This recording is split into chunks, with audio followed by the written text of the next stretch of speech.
Standing at Vincent's side, but not in his shadow, was another remarkable saint, his decades-long friend, spiritual directee, and trusted collaborator, Louise de Marillac, Mademoiselle Legras. It seems to me that in order to know Vincent de Paul fully, you also have to know Louise de Marillac, with whom he worked so closely for 35 years.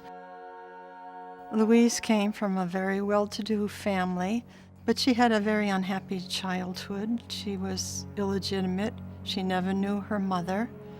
Her father remarried, and her stepmother never accepted her, so she never knew the warmth of family life. She was brought up in the Royal Dominican Convent of Poissy. She's growing up, and it's becoming a time when she has to make a life decision. And she's attracted to the cloister. She has contact with the Superior General of the Capucines, the women, an Henri de Champigny.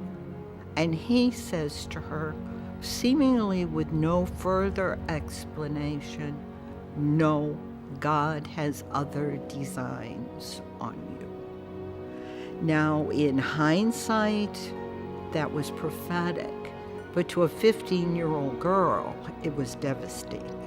So she either entered the cloister, and that was the only form of religious life at the time, or she marries. Her husband, Antoine Legras, was a secretary to the Queen Mother, Marie de Medici. Louise, for the first time in her life, was in a family environment, and she had a child who was going to be the joy of her life and the sorrow of her life. But her husband becomes ill, Michel becomes a problem, and Louise de Marillac does what Louise de Marillac always does. She blames herself.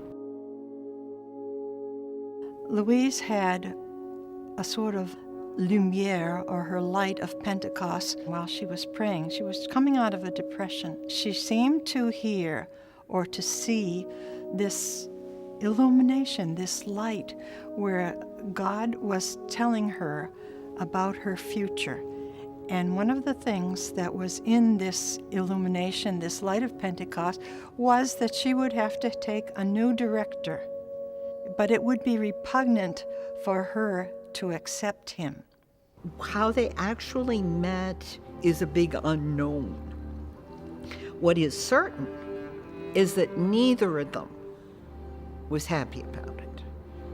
Vincent we're getting into 1625 and the founding of the Congregation of the Mission. This is what Vincent is focused on. And suddenly, someone comes along and asks him to take over the spiritual direction of a woman who's going through a crisis. And he's not real happy. And then you have Louise, who is accustomed to Jean-Pierre Camus.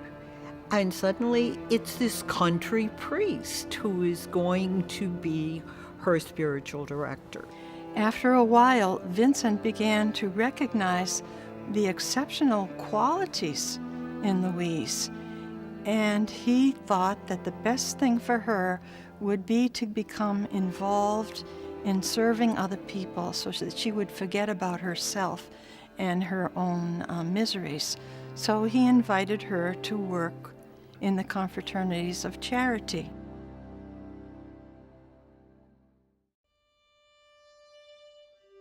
In an age that assumed women were weaker, if not inferior to men, and which put strict limitations on their public roles and responsibilities, Vincent, together with Louise de Marillac and a whole host of other like-minded devout women, successfully pioneered many new roles of leadership and service for women via the Ladies of Charity, and most importantly, via the Daughters of Charity.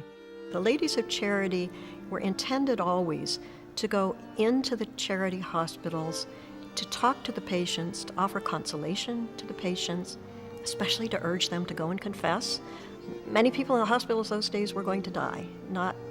These are not hospitals that you got well from.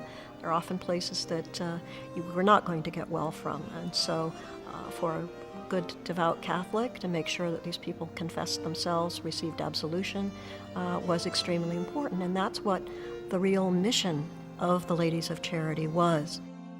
While the Ladies of Charity provided noble women in familial roles an outlet for expressing their leadership through the exercise of charity, the Daughters of Charity represented a radical new form of consecrated life for single women in the Catholic Church, one that was not limited to what could be done safely and comfortably by elite nuns, secluded behind high and impenetrable cloister walls. Rather, the Daughters of Charity would find their cloister in the streets, as they welcomed young women from the countryside who wanted to serve the poor and sick wherever and whenever they were found, and however they needed to be served.